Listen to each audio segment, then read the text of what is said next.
Hi all, welcome back to the channel. Previous year question paper discussion ആണ് നമ്മൾ ഈ ചാനലിൽ മെയിൻലി ചെയ്യുന്നത് ലെക്ചർ ഇൻ പോളിടെക്നിക് കമ്പ്യൂട്ടർ സയൻസിന് വേണ്ടിയിട്ടുള്ള.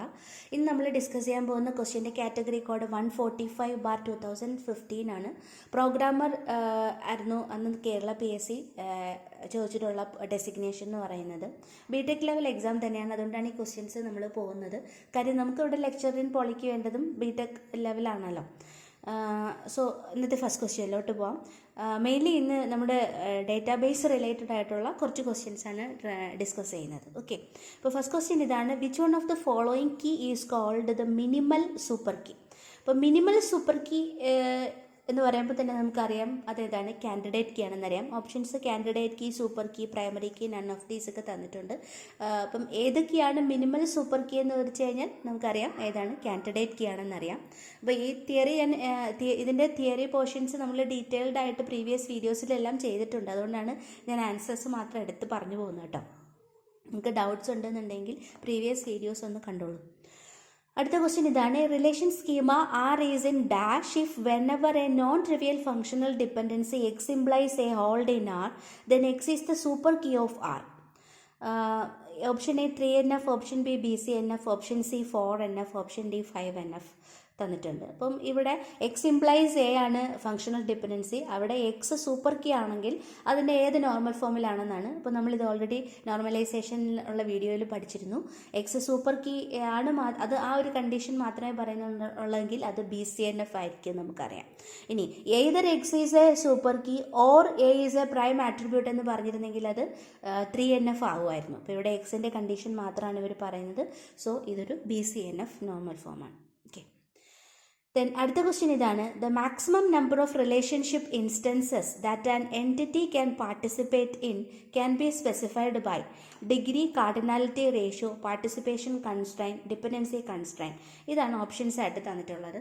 അപ്പോൾ ഇത് എന്താണ് ഡിഗ്രി, എന്താണ് കാർഡിനാലിറ്റി റേഷ്യോ എന്നൊക്കെ നമുക്ക് നോക്കിയിട്ട് ഇതിൻ്റെ ആൻസർ കറക്റ്റായിട്ട് ചെക്ക് ചെയ്യാം. ഓക്കെ, ഡിഗ്രി എന്ന് പറയുമ്പോൾ എന്താണ്? The number of attributes in the relation is known as the degree of the relationship.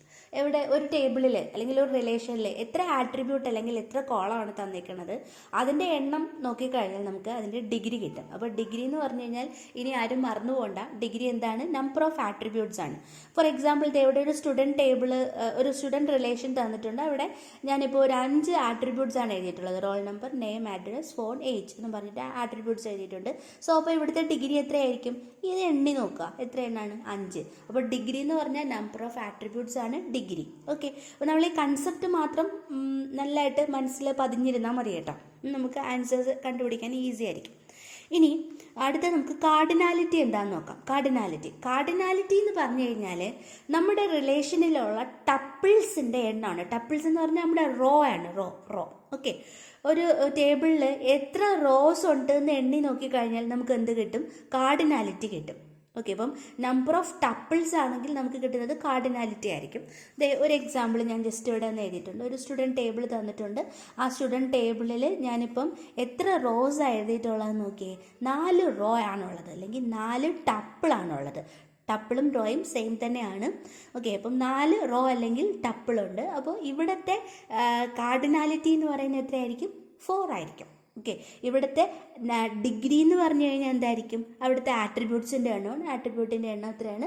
5 ആണ്. അപ്പോൾ ഡിഗ്രി എന്ന് പറയുന്നത് നമ്പർ ഓഫ് ആട്രിബ്യൂട്ട്സും നമ്പർ ഓഫ് ടപ്പിൾസ് അല്ലെങ്കിൽ റോ എന്ന് പറയുന്നത് കാർഡിനാലിറ്റിയും ആണ്. ഓക്കെ, ഇനി ഈ ക്വസ്റ്റ്യനായിട്ട് റിലേറ്റ് ചെയ്തിട്ടുള്ള ഒരു ടേമാണ് റിലേഷൻ ഇൻസ്റ്റൻസ് അല്ലെങ്കിൽ റിലേഷൻഷിപ്പ് ഇൻസ്റ്റൻസ് എന്താണെന്നുള്ളത്. എന്താണ് റിലേഷൻഷിപ്പ് ഇൻസ്റ്റൻസ് എന്ന് പറഞ്ഞാൽ? The set of tuples of a relation at a particular instance of time is called relationship instance. എന്താണ് സംഭവം? ഒരു പെർട്ടിക്കുലർ മൊമെൻറ്റിൽ നമ്മുടെ ടേബിളിൽ എത്ര നമ്പർ ഓഫ് ടപ്പിൾസ് ഉണ്ട് അല്ലെങ്കിൽ എത്ര റോ ഉണ്ട് എന്നുള്ളതാണ് റിലേഷൻ ഇൻസ്റ്റൻസ് കൊണ്ട് ഉദ്ദേശിക്കുന്നത്. ആ ഇൻസ്റ്റൻസ് എന്നുള്ള വേർഡ് കേൾക്കുമ്പോഴേ അതിന് നിങ്ങളുടെ മനസ്സിൽ ഓർമ്മ വരേണ്ടത് ഒരു പെർട്ടിക്കുലർ ടൈമിലുള്ള സംഭവമാണ് കേട്ടോ. നമ്മുടെ ടേബിളിൽ എല്ലായ്പ്പോഴും സെയിം നമ്പർ ഓഫ് ടപ്പിൾസ് തന്നെ ഉണ്ടാവണമെന്ന് നിർബന്ധമൊന്നുമില്ലല്ലോ. അതുകൊണ്ടാണ് ഒരു പെർട്ടിക്കുലർ മൊമെൻറ്റ് എന്നുള്ളതിന് അവിടെ ഇമ്പോർട്ടൻസ് ഉണ്ടാവുന്നത്. അപ്പോൾ റിലേഷൻഷിപ്പ് ഇൻസ്റ്റൻസ് എന്ന് പറഞ്ഞാൽ ഒരു പെർട്ടിക്കുലർ ടൈമിൽ എത്ര റോ ഉണ്ട് എന്ന് ചോദിച്ചു കഴിഞ്ഞാൽ അതാണ് റിലേഷൻഷിപ്പ് ഇൻസ്റ്റൻസ് എന്ന് പറയുന്നത്. ഇനി നമുക്ക് ക്വസ്റ്റ്യനിലോട്ട് പോയിട്ട് ആൻസർ കണ്ടുപിടിക്കാം അല്ലേ. ക്വസ്റ്റ്യൻ എന്താണെന്ന് നോക്കിയേ. The maximum number of relationship instances that an entity can participate in can be specified by. അപ്പോൾ maximum number of relationship instances. Relationship instance എന്താണെന്ന് നമുക്കറിയാം. ഒരു പെർട്ടിക്കുലർ മൊമെൻറ്റിൽ അവിടെയുള്ള സെറ്റ് ഓഫ് ടപ്പിൾസ് ആണ്, അല്ലെങ്കിൽ സെറ്റ് ഓഫ് റോ ആണ് നമുക്കറിയാം. അപ്പോൾ ഒരു എൻറ്റിറ്റിയൊക്കെയാണ് ഒരു എൻറ്റിറ്റിക്കാണ് നമ്മളൊരു ടേബിൾ ക്രിയേറ്റ് ചെയ്യുന്നതെന്നും അതിന് വേണ്ടിയിട്ടുള്ള റോസാണ് അവിടെ ഉണ്ടാവുന്നതെന്നുള്ള കാര്യമൊക്കെ നമുക്കറിയാമല്ലോ. അപ്പോൾ ഇവിടെ എന്താണ് സംഭവം ക്വസ്റ്റ്യനിൽ എന്താ കണ്ടുപിടിക്കേണ്ടത്? Maximum number of relationship instance എന്ന് പറഞ്ഞാൽ ഒരു പെർട്ടിക്കുലർ മൊമെൻറ്റിൽ ടേബിളിൽ എത്ര റോ ഉണ്ട്, എത്ര നമ്പർ ഓഫ് ടപ്പിൾസ് ആണ് ഉള്ളത് എന്നുള്ളതാണ്. അപ്പം ഡിഗ്രി ആണോ? ഡിഗ്രി എന്ന് പറഞ്ഞു കഴിഞ്ഞാൽ എന്താ നമ്മൾ പഠിച്ചിട്ടുള്ളത്? ആട്രിബ്യൂട്ട്സിൻ്റെ എണ്ണമാണ്. കാർഡിനാലിറ്റി റേഷ്യോ എന്ന് പറയുന്നത് എന്താണെന്ന് നമ്മളിപ്പോൾ പഠിച്ചു. കാർഡിനാലിറ്റിയാണ് നമ്പർ ഓഫ് ടപ്പിൾസ് എന്ന് പറയുന്നത്. സോ ഇതിൻ്റെ ആൻസർ എന്തായിരിക്കും? കാർഡിനാലിറ്റി റേഷ്യോ ആണ്. ഓക്കെ, അപ്പോൾ maximum number of relationship instances that an entity can participate in എന്ന് പറഞ്ഞു കഴിഞ്ഞാൽ അത് ഏത് വേർഡായിരിക്കും? കാർഡിനാലിറ്റി റേഷ്യോ ആണ്. അപ്പോൾ കാർഡിനാലിറ്റി ആണ് നമ്പർ ഓഫ് ടപ്പിൾസ് കൊണ്ട് ഉദ്ദേശിക്കുന്നത്. റിലേഷൻഷിപ്പ് ഇൻസ്റ്റൻസ് എന്ന് പറഞ്ഞാൽ ഒരു പെർട്ടിക്കുലർ മൊമെൻറ്റിൽ ഉള്ള സെറ്റ് ഓഫ് ടപ്പിൾസ് ആണ് ഇവിടെയും ഉദ്ദേശിക്കുന്നത്. ഓക്കെ, ഈ കാർഡിനാലിറ്റി റേഷ്യോയെ കുറിച്ചിട്ട് കുറച്ച് കാര്യങ്ങളും കൂടി പറയാം. നമ്മുടെ ER ഡയഗ്രാം അല്ലെങ്കിൽ എൻറ്റിറ്റി റിലേഷൻഷിപ്പ് എന്നുള്ള ആ ടോപ്പിക് എടുക്കുകയാണെങ്കിൽ കാർഡിനാലിറ്റി റേഷ്യോ കുറച്ച് ഡീറ്റെയിൽഡ് ആയിട്ടുള്ള ഒരു ടോപ്പിക്കാണ്. അപ്പോൾ അതും കൂടി നമുക്ക് ജസ്റ്റ് പഠിച്ചിട്ട് അടുത്ത ക്വസ്റ്റ്യനിലോട്ട് പോകാം. അപ്പോൾ എന്താണ് ഈ കാർഡിനാലിറ്റി റേഷ്യോ എന്ന് പറഞ്ഞാൽ? നമ്മളിപ്പോൾ കണ്ടു കാർഡിനാലിറ്റി എന്ന് പറഞ്ഞാൽ നമ്പർ ഓഫ് ടപ്പിൾസ് ആണെന്നൊക്കെ പറഞ്ഞു. ഓക്കെ, അപ്പോൾ കാർഡിനാലിറ്റി റേഷ്യോ നമ്മുടെ ER ഡയഗ്രത്തിന് സ്പെസിഫൈ ചെയ്ത് പറയുകയാണെങ്കിൽ കറക്റ്റ് ഡെഫിനേഷൻ ഇതാണ്: how many times the entity of an entity set participate in A relationship. ഈ ഡെഫിനേഷൻ നിങ്ങൾക്ക് കേട്ടിട്ട് പാടാണെന്ന് തോന്നുമെങ്കിൽ നമുക്ക് എക്സാമ്പിളിലോട്ട് വരുമ്പം സംഭവം എന്താണെന്ന് മനസ്സിലാവും കേട്ടോ. അപ്പോൾ ഒരു എൻറ്റിറ്റി സെറ്റിൽ ഓരോ എൻറ്റിറ്റീസും പാർട്ടിസിപ്പേറ്റ് ചെയ്യുന്നത്, ആ റിലേഷൻഷിപ്പുമായിട്ട് പാർട്ടിസിപ്പേറ്റ് ചെയ്യുന്നത് എത്ര വട്ടമാണ് എന്നുള്ളതാണ് ആ കാർഡിനാലിറ്റി റേഷ്യോ കൊണ്ട് ഉദ്ദേശിക്കുന്നത്. മെയിൻലി 4 കാർഡിനാലിറ്റി അല്ലെങ്കിൽ 4 ടൈപ്സ് ഓഫ് കാർഡിനാലിറ്റി ആണുള്ളത്. 1 to 1, 1 to many, many to 1 and many to many. നമുക്ക് എക്സാമ്പിൾസ് ചെക്ക് ചെയ്ത് നോക്കാം. 1 to 1 കാർഡിനാലിറ്റി എന്ന് പറഞ്ഞാൽ എന്താണ്? ഇതാണ് ഒരു എൻറ്റിറ്റി സെറ്റ് എന്ന് പറയുന്നത്. ഇപ്പോൾ മെയിൽ ഫീമെയിൽ അത് രണ്ടും അവിടുത്തെ എൻറ്റിറ്റികളാണ്. ഓക്കെ, ഇവിടെ റിലേഷൻഷിപ്പ് എന്ന് പറയുന്നത് മാരീഡ് ടു ആണ്. ഓക്കെ, അപ്പോൾ ഈ ഒരു എൻറ്റിറ്റി സെറ്റ് നമുക്ക് തന്നിട്ടുണ്ട്. ഈ ഒരു എൻറ്റിറ്റി സെറ്റിലുള്ള എൻറ്റിറ്റീസ് ഈ റിലേഷൻഷിപ്പിൽ എത്ര തവണ പാർട്ടിസിപ്പേറ്റ് ചെയ്യുന്നു എന്നുള്ളതാണ് കാർഡിനാലിറ്റി റേഷ്യോ കൊണ്ട് ഉദ്ദേശിക്കുന്നത്. ഓക്കെ, അപ്പോൾ ഇവിടെ നോക്കിയേ, അപ്പോൾ മെയിൽ മാരീഡ് ടു ഫീമെയിൽ ആണ് നമ്മുടെ ഇവിടുത്തെ വരുന്ന സെൻറ്റൻസ് ആക്കി പറഞ്ഞു കഴിഞ്ഞാൽ അങ്ങനെയായിരിക്കും വരും. അപ്പം നമ്മുടെ നോർമൽ കൺവെൻഷണൽ മെത്തേഡ് വെച്ചിട്ട് ഒരു മെയിൽ അറ്റ് എ ടൈം ഒരു ഫീമെയിലിനെ മാത്രമായിരിക്കും മാരേജ് ചെയ്യുക അല്ലേ. അപ്പം അതാണ് ഇവിടെ ഉദ്ദേശിച്ചിട്ടുള്ളത്. ഓക്കെ, ഞാൻ അതിന് കൂടുതൽ ഡിസ്ക്രിപ്ഷനിലോട്ട് ഞാൻ പോകുന്നില്ല. 1 male married to 1 female. That means എന്താണ്? Single instances of an entity is associated with a single instances of another entity. Okay, ഇത് 2 എൻറ്റിറ്റീസ് ആണ്. ഇവിടുത്തെ സിംഗിൾ എൻറ്റിറ്റി വേറൊരു സിംഗിൾ എൻറ്റിറ്റിയുമായിട്ട് അസോസിയേറ്റ് ചെയ്തിട്ടുണ്ടെങ്കിൽ we can say that it is 1 to 1 cardinality ratio. Then 1 to many. ഇവിടെ നോക്കിയേ, നമ്മുടെ ഒരു കസ്റ്റമർ എന്ന് പറഞ്ഞിട്ടുള്ളൊരു എൻറ്റിറ്റി ഉണ്ട്, ഓർഡർ എന്നും പറഞ്ഞിട്ട് വേറൊരു എൻറ്റിറ്റി ഉണ്ട്. അവിടെ ഒരു റിലേഷൻഷിപ്പാണ് പ്ലേസസ് എന്ന് പറയുന്നത്. ഓക്കെ, അപ്പോൾ ഒരു കസ്റ്റമറിന് എത്ര ഓർഡേഴ്സ് വേണമെങ്കിലും പ്ലേസ് ചെയ്യാം അല്ലേ. ഒരേ ഒരു ഓർഡർ മാത്രമേ പ്ലേസ് ചെയ്യാവുള്ളൂ നിർബന്ധമില്ലല്ലോ അല്ലേ. ആ കസ്റ്റമറിൻ്റെ ആവശ്യം അനുസരിച്ചിട്ട് one customer can place many order or n order. അപ്പോൾ എന്താണ്? Single instances of an entity is associated with more than 1 instances of another entity. Then we can say that it is 1 to many cardinality ratio. Then many to 1. Many to 1 നമുക്ക് നമ്മുടെ സ്റ്റുഡൻറ്റും കോളേജും ആയിട്ട് associate ചെയ്ത് നോക്കാം. കുറേ കുട്ടികളുണ്ട്, ഒരു college ഉണ്ട്. ഓക്കെ, അപ്പോൾ കുറേ കുട്ടികൾ ഒറ്റ കോളേജിൽ ജോയിൻ ചെയ്യുന്നു. അപ്പം n student can join in 1 college. അപ്പോൾ നമുക്ക് എങ്ങനെ ഇതിൻ്റെ ഡെഫിനേഷൻ പറയാം എന്ന് ആലോചിച്ച് നോക്കിയേ.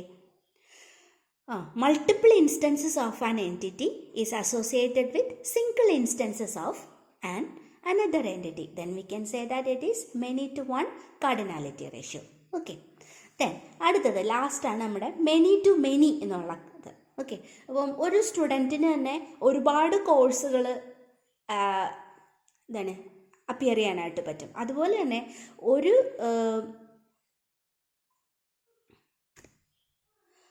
തന്നെ ഡിഫറെൻറ്റ് കോഴ്സസ് ഈ സ്റ്റുഡൻസിന് എടുക്കുകയും ചെയ്യാം ആണല്ലോ. അപ്പം ഇവിടെ എന്തായിരിക്കും സംഭവം? Multiple instance of an entity is associated with multiple instances of another entity, then we can say that it is many to many. Okay, അപ്പോൾ ഇങ്ങനെ 4 ടൈപ്പ് കാർഡിനാലിറ്റി റേഷ്യോ ആണ് നമുക്ക് ഉള്ളത്. ഇപ്പോൾ ER ഡയഗ്രമായിട്ട് റിലേറ്റ് ചെയ്തിട്ടുള്ള ഒരു ടോപ്പിക്കാണ് ഞാൻ പറഞ്ഞതെന്നേ ഉള്ളൂ. അപ്പോൾ കാർഡിനാലിറ്റി എന്ന് പറഞ്ഞാലും ഈ ഒരു കൺസെപ്റ്റ് നിങ്ങളുടെ മനസ്സിലായിരിക്കുക. ഓക്കെ, 2 എൻറ്റിറ്റീസ് ഒരു റിലേഷൻഷിപ്പിൽ എത്ര തവണ പാർട്ടിസിപ്പേറ്റ് ചെയ്യുന്നു എന്ന് പറഞ്ഞു കഴിഞ്ഞാൽ അത് ആ ഒരു ടപ്പിൾസിൻ്റെ എണ്ണം തന്നെയാണ് അവിടെയും ഉദ്ദേശിക്കുന്നത്. അടുത്ത ക്വസ്റ്റ്യൻ ഇതാണ്. The best normal form of the relation schema R of ABCD along with the set of functional dependency F equal to set AB implies C, AB implies D, C implies A, D implies B is option A 1NF, option B 2NF, option C 3NF, option D PCNF.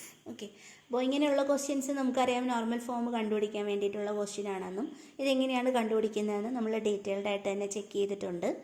അപ്പം ഇവിടെ നമുക്ക് ഓരോരോ dependencies ആയിട്ട് നമുക്ക് എടുത്ത് candidate key check ചെയ്ത് നോക്കുകയാണെങ്കിൽ നമുക്ക് കിട്ടുന്നത് ഇവിടെ ABയുടെ ക്ലോഷർ എടുക്കുമ്പം ABCD കംപ്ലീറ്റ് ആയിട്ട് കവർ ചെയ്ത് പോകുന്നുണ്ട്. അതുപോലെ തന്നെ ബാക്കിയുള്ള കോമ്പിനേഷൻസ് നിങ്ങൾ ട്രൈ ചെയ്ത് നോക്കുക കേട്ടോ. അപ്പോൾ ഞാൻ ഈ ക്വസ്റ്റ്യനിലേക്ക് അതിൻ്റെ ഓപ്ഷൻസിലേക്ക് ഡയറക്റ്റായിട്ട് വരട്ടെ. നമുക്ക് തന്നിട്ടുള്ള ആദ്യത്തെ ഫങ്ഷണൽ ഡിഫറൻസ് ഇതാണ്, AB ഇംപ്ലൈസ് C ആണ്. ഓക്കെ, അപ്പോൾ നമുക്കറിയാം നോർമൽ ഫോംസിൽ എപ്പോഴും നമ്മൾ BCNFന് താഴോട്ടേക്കാണ് ചെക്ക് ചെയ്യുന്ന കാര്യമൊക്കെ നമ്മൾ പറഞ്ഞിരുന്നല്ലോ. അപ്പോൾ AB ഇംപ്ലൈസ് C എന്നുള്ള ഫങ്ഷണൽ ഡിഫറൻസ് ഇവിടെ എടുത്തു. ആൽഫ ഇംപ്ലൈസ് ബീറ്റ ആണ്. ആൽഫ എന്ന് പറയുന്നത് ഒരു സൂപ്പർ കീ ആണെന്നുണ്ടെങ്കിൽ നമുക്ക് പറയാം അത് BCNFലാണെന്ന് പറയാം. ഇവിടെ AB ഇംപ്ലൈസ് C ആണ് ഫങ്ഷണൽ ഡിഫറൻസ്. AB ഇവിടെ ഒരു കാൻഡിഡേറ്റ് കീ ആണ്. ABയുടെ കോമ്പിനേഷൻസ് ആയിട്ട് വരുന്ന ആൾക്കാർ സൂപ്പർ കീസും ആകും കേട്ടോ. അത് നിങ്ങളിവിടെ ചെക്ക് ചെയ്ത് നോക്കുമ്പോൾ അറിയാനായിട്ട് പറ്റും. അപ്പോൾ ഇവിടെ AB എന്ന് പറയുന്നത് ഒരു സൂപ്പർ കീ ആയതുകൊണ്ട് തന്നെ അത് BCNFലാണെന്ന് നമുക്ക് പറയാം. പക്ഷെ നമുക്ക് ഉറപ്പിക്കാൻ പറ്റുമോ? ഇല്ല. എന്തുകൊണ്ടാണ്? ബാക്കിയുള്ള ഫങ്ഷണൽ ഡിഫറൻസീസും ചെക്ക് ചെയ്യണം വേണ്ടേ? അപ്പോൾ AB ഇംപ്ലൈസ് D ചെക്ക് ചെയ്ത് നോക്കുന്നു. അവിടെയും നമ്മുടെ ലെഫ്റ്റ് സൈഡിലുള്ളത് AB ആണ്. AB സൂപ്പർ കീ ആണ്. അതുകൊണ്ട് തന്നെ നമുക്ക് BCNF എന്ന് അപ്പോഴും പറയാം. സോ ഞാൻ അടുത്ത ഫങ്ഷണൽ ഡിഫറൻസി എടുത്തു. അടുത്ത ഫങ്ഷണൽ ഡിഫറൻസി എന്താണ്? C ഇംപ്ലൈസ് A ആണ്. C ഇംപ്ലൈസ് A എന്നുള്ളതിൽ നോക്കിയേ, ആൽഫ ഇംപ്ലൈസ് ബീറ്റ. ആൽഫ ഒരു സൂപ്പർ കീ ആണോ? അല്ല. ABയും ABയുടെ കോമ്പിനേഷൻസും സൂപ്പർ കീ ആയിട്ട് വരും. പക്ഷേ C എലോൺ ഒരു സൂപ്പർ കീ അല്ല. അപ്പം ആൽഫ ഒരു സൂപ്പർ കീ അല്ലാത്തത് കൊണ്ട് തന്നെ BCNF അല്ല നമുക്ക് മനസ്സിലായി. അപ്പോൾ എന്ത് ചെയ്യണം? നമ്മൾ റൈറ്റ് സൈഡ് ചെക്ക് ചെയ്ത് നോക്കണം. റൈറ്റ് സൈഡിൽ തന്നിട്ടുള്ള A എന്താണ്? ഒരു പ്രൈം ആട്രിബ്യൂട്ട് ആണ് ആണല്ലോ. AB ഒരു കാൻഡിഡേറ്റ് കീ ആയതുകൊണ്ട് തന്നെ Aയും Bയും ഒക്കെ പ്രൈം ആട്രിബ്യൂട്ട് ആണല്ലോ. അപ്പം റൈറ്റ് സൈഡിലുള്ള ബീറ്റ എന്ന് പറയുന്നത് നമ്മുടെ A ആണ്. A ഒരു പ്രൈം ആട്രിബ്യൂട്ട് ആണ്. അപ്പോൾ നമുക്ക് എന്ത് പറയാം? ഇപ്പം either alpha is a super key or beta is a prime attribute എന്ന് പറയുന്ന കണ്ടീഷൻ നമ്മുടെ 3NFലാണ്. സോ ഇത് 3NF എന്ന് പറഞ്ഞിട്ടുള്ള നോർമൽ ഫോമിൽ വരുന്നതാണ്. അതുകൊണ്ട് നമുക്ക് ഉറപ്പിക്കാറായിട്ടില്ല. അടുത്ത ഫങ്ഷണൽ ഡിപ്പെൻഡൻസി നമ്മൾ ചെക്ക് ചെയ്ത് നോക്കണം. അടുത്ത functional dependency D implies B ആണ്. അഗെയിൻ നമുക്ക് നോക്കാം. D ഇംപ്ലൈസ് Bയുടെ പ്രത്യേകത എന്താണ്? D ഒരു സൂപ്പർ കീ അല്ല. സോ അത് BCNF അല്ല എന്ന് പറയാം. B എന്ന് പറയുന്നത് എന്താണ്? ഇവിടെ പ്രൈം ആണോ അല്ലയോ എന്നാണ് നമുക്ക് ചെക്ക് ചെയ്ത് നോക്കാനുള്ളത്. AB ഒരു കാൻഡിഡേറ്റ് കീ ആയതുകൊണ്ട് തന്നെ B ഒരു പ്രൈം ആട്രിബ്യൂട്ട് ആയിരിക്കും. സോ റൈറ്റ് സൈഡ് തന്നിട്ടുള്ള B എന്ന് പറയുന്നത് പ്രൈം ആട്രിബ്യൂട്ട് ആണ്. So we can say that it is in the third normal form. Okay, അപ്പോൾ ഇതിൻ്റെ ആൻസർ വരുന്നത് 3NF ആണ്. ഓക്കെ, അടുത്ത ക്വസ്റ്റ്യൻ ഇതാണ്. In ER model dotted oval represent option A stored attribute, option B key attribute, option C derived attribute, option D partial key attribute. അപ്പോൾ dotted oval ഏതിനെ represent ചെയ്യുന്നു എന്നുള്ളതാണ് ക്വസ്റ്റ്യൻ ചോദിച്ചിട്ടുള്ളത്. Dotted oval എന്ന് പറയുന്നത് derived attribute ആണ്. അപ്പോൾ നമുക്ക് ഓരോന്നും എന്താണെന്ന് ചെക്ക് ചെയ്ത് നോക്കിയിട്ട് വരാം അല്ലേ. സ്റ്റോർഡ് ആട്രിബ്യൂട്ട് എന്ന് പറഞ്ഞു കഴിഞ്ഞാൽ എന്താണെന്ന് വെച്ച് കഴിഞ്ഞാൽ നമ്മുടെ ഡേറ്റാബേസിൽ ഫിസിക്കലി സ്റ്റോർ ചെയ്യുന്നതിനെയാണ് നമ്മൾ സ്റ്റോർഡ് ആട്രിബ്യൂട്ട് എന്ന് പറയുന്നത്. ഫോർ എക്സാമ്പിൾ പറഞ്ഞാൽ ഇപ്പോൾ ഒരു സ്റ്റുഡൻറ്റ് ടേബിളിൽ student ID student registration number, student name എന്നൊക്കെ പറയുന്ന കാര്യങ്ങൾ നമുക്ക് വേറെ ഒന്നും കിട്ടില്ല. അത് നമുക്കതെല്ലാം ബേസിക് ആയിട്ട് നമുക്ക് തന്നേ പറ്റത്തുള്ളൂ. അതിനെയാണ് നമ്മൾ ഈ സ്റ്റോർഡ് ആട്രിബ്യൂട്ട് എന്ന് പറയുന്നത്, സ്റ്റോർഡ് ആട്രിബ്യൂട്ട്. ഓക്കെ. അതേസമയം ഡിറൈവ്ഡ് ആട്രിബ്യൂട്ട് എന്ന് പറയുന്നത് എന്താണ്? ഡിറൈവ്ഡ് ആട്രിബ്യൂട്ട് എന്ന് പറഞ്ഞാൽ തന്നിട്ടുള്ള ആട്രിബ്യൂട്ട്സിന് നമുക്ക് കാൽക്കുലേറ്റ് ചെയ്യാൻ പറ്റുന്നതിനെയാണ് നമ്മൾ ഡിറൈവ്ഡ് ആട്രിബ്യൂട്ട് എന്ന് പറയാം. ഇപ്പോൾ ഡേറ്റ് ഓഫ് ബർത്ത് തന്നിട്ടുണ്ട് ഒരു സ്റ്റുഡൻറ്റിൻ്റെ, അപ്പോൾ നമുക്ക് ആ കുട്ടിയുടെ ഏജ് കാൽക്കുലേറ്റ് ചെയ്യാൻ പറ്റുമല്ലോ. അപ്പോൾ അതൊരു ഡിറൈവ്ഡ് ആട്രിബ്യൂട്ടാണ്. അപ്പോൾ ഈ ഡിറൈവ് ആട്രിബ്യൂട്ടിനെ റെപ്രസെൻറ്റ് ചെയ്ത് ER ഡയഗ്രത്തിൽ റെപ്രസെൻറ്റ് ചെയ്യുന്നതാണ് എങ്ങനെയാണ്? ഡോട്ടഡ് ഓവൽ വെച്ചിട്ടാണ് കേട്ടോ. ഡോട്ടഡ് ഓവൽ ആട്രിബ്യൂട്ട്സുകളാണ് മെയിൻലി ഈ ഓവൽ ഷേപ്പിൽ വരുന്നത്. അതിനകത്ത് ഡോട്ടഡ് ഓവൽ കാണിക്കുന്നത് നമ്മുടെ ഡിറൈവ്ഡ് ആട്രിബ്യൂട്ടിനെ കുറിച്ചിട്ടുള്ള ഡീറ്റെയിൽസ് ആയിരിക്കും. ഓക്കെ. പിന്നെ കീ ആട്രിബ്യൂട്ട് എന്ന് ഇവർ പറയുന്നുണ്ട്. കീ ആണെന്നുണ്ടെങ്കിൽ അത് മീൻസ് പ്രൈമറി കീ അങ്ങനത്തെ കീസ് ആണെങ്കിൽ അത് അണ്ടർലൈൻ ചെയ്യുമായിരിക്കും ചെയ്യാം. ഓക്കെ, അണ്ടർലൈൻ ആയിരിക്കും കാണിക്കാം. അതുപോലെ തന്നെ പാർഷ്യൽ കീ ആട്രിബ്യൂട്ട് എന്നും പറഞ്ഞിട്ടും വേറൊരു ഓപ്ഷൻ തന്നിട്ടുണ്ട്. പാർഷ്യൽ കീ ആട്രിബ്യൂട്ടിന് നമ്മൾ ഡാഷ്ഡ് ലൈൻസ് യൂസ് ചെയ്തിട്ടാണ് ചെയ്യുന്നത്. നമ്മുടെ വീക്ക് എൻറ്റിറ്റിയൊക്കെ ആയിട്ട് അസോസിയേറ്റ് ചെയ്തിട്ടാണ് നമ്മുടെ പാർഷ്യൽ കീ ആട്രിബ്യൂട്ട്സുകൾ വരുന്നത്. അപ്പോൾ പാർഷ്യൽ കീ ആട്രിബ്യൂട്ട് ആണെങ്കിൽ അത് ഡാഷ്ഡ് ലൈൻ ആയിരിക്കും. ഓക്കെ. അപ്പോൾ ഇവിടെ ഡോട്ടഡ് ഓവൽ എന്ന് പറയുന്നത് ഡിറൈവ്ഡ് ആട്രിബ്യൂട്ടിലാണ് വരുന്നത്. ഓക്കെ. അടുത്ത ക്വസ്റ്റ്യൻ ഇതാണ്. Which among the following is not an aggregate function in SQL? Option A average, option B first, option C sum, option D min തന്നിട്ടുണ്ട്.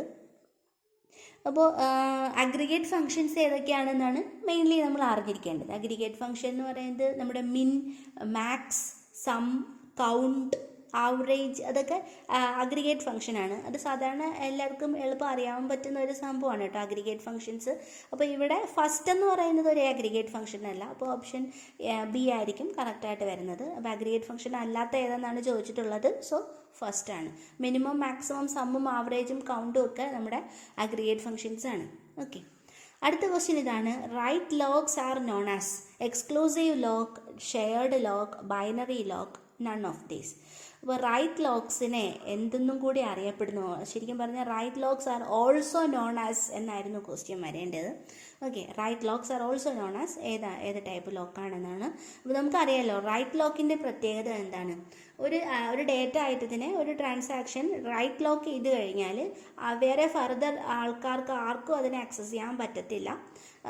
അവർ write operation നടത്തണം. Means അവിടെ എന്തോ updation വരുത്താണ്. ആ സമയത്ത് വേറൊരു ട്രാൻസാക്ഷൻ ഒന്ന് റീഡ് ചെയ്തിട്ട് പോയി കഴിഞ്ഞാൽ മിസ്റ്റേക്ക് വരുമെന്നൊക്കെ നമ്മൾ പഠിച്ചിട്ടുണ്ടല്ലോ. അപ്പോൾ എന്ത് തരത്തിലുള്ള ലോക്കായിരിക്കും? എക്സ്ക്ലൂസീവ് ലോക്സ് ആയിരിക്കും. Write locks are also known as exclusive locks.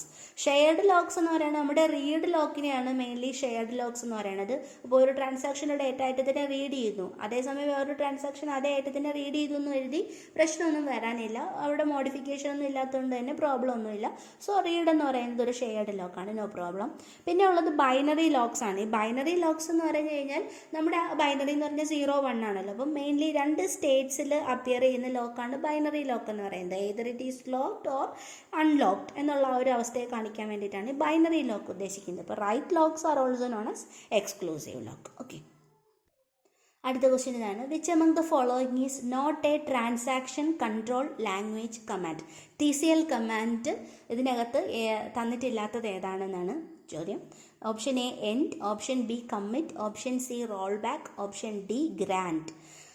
അപ്പോൾ TCL കമാൻഡ്സ് ഏതൊക്കെയാണെന്ന് നോക്കാം. ട്രാൻസാക്ഷൻ കൺട്രോൾ ലാംഗ്വേജസ് എന്ന് പറയുന്നതിനകത്ത് വരുന്ന കമാൻഡ്സ് എന്ന് പറയുന്നത് നമ്മുടെ കമ്മിറ്റും റോൾ ബാക്കും ആണ്. നമ്മൾ മറന്നു പോകാനേ ചാൻസ് ഇല്ലാത്തതാണ് കമ്മിറ്റ് ആൻഡ് റോൾ ബാക്ക് എന്ന് പറയുന്നത്. അതിൻ്റെ കൂടെ വരുന്നതാണ് സേവ് പോയിന്റ്, അതുപോലെ തന്നെ സെറ്റ് ട്രാൻസാക്ഷൻസ്, ഇതൊക്കെ. അപ്പോൾ commit, roll back, save point, set transaction, ഈ ഒരു 4 കമാൻഡാണ് നമ്മൾ TCL കമാൻഡ് അല്ലെങ്കിൽ ട്രാൻസാക്ഷൻ കൺട്രോൾ ലാംഗ്വേജിൽ വരുന്ന കമാൻഡ്സ് ആയിട്ട് നമ്മൾ പഠിക്കുക. Commit, roll back, save point, set transaction. Okay. അപ്പോൾ അതിനകത്ത് കമ്മിറ്റ് ഉണ്ട്, റോൾ ബാക്ക് ഉണ്ട്, ഗ്രാൻറ്റ് ഉണ്ട്, അതുപോലെ തന്നെ റിവോക്കും വരുന്നുണ്ട് കേട്ടോ. ഗ്രാൻറ്റ് ആൻഡ് റിവോക്ക് അതും TCLലാണ് വരുന്നത്. എൻഡെന്നും പറഞ്ഞിട്ടൊരു TCL കമാൻഡ് ഇല്ല. സോ അതിനകത്ത് TCL അല്ലാത്തത് എൻഡാണ്. അപ്പോൾ ഒന്നുകൂടെ പറയാം. TCLൽ വരുന്ന കമാൻഡ്സ് എന്ന് പറയുന്നത് commit, roll back, save point, set transaction, grant, revoke, അത്രയും വരും. ഓക്കെ. അപ്പോൾ ഇതിൻ്റെ കൂട്ടത്തിൽ നിങ്ങളുടെ SQLും അതുപോലെ തന്നെ DDL, DML കമാൻഡ്സും കൂടെയൊക്കെ നിങ്ങൾ ജസ്റ്റ് ഒന്ന് റിവൈൻഡ് ചെയ്ത് പൊക്കോളൂ. അതും തമ്മിൽ തിരിഞ്ഞു പോകാൻ ചാൻസ് ഉള്ളതാണ്. സോ അതും കൂടിയൊക്കെ നോക്കി വയ്ക്കാം. എല്ലാവരുടെ പ്രിപ്പറേഷൻസ് നല്ല രീതിയിൽ പോകുന്നു എന്ന് കരുതുന്നു. ഈ ഒരു പാൻഡമിക്കിൻ്റെ ഇടയിൽ നമുക്കിങ്ങനെയൊക്കെ പഠിക്കാൻ പറ്റുന്നുണ്ടെങ്കിൽ തീർച്ചയായിട്ടും നല്ല കാര്യമാണ്. എല്ലാവരുടെയും പ്രിപ്പറേഷൻസ് നല്ല രീതിയിൽ പോകാനായിട്ട് ഞാനും പ്രാർത്ഥിക്കാം. ഇത്രയും നേരം വീഡിയോ കണ്ട എല്ലാവർക്കും താങ്ക് യു വെരി മച്ച്.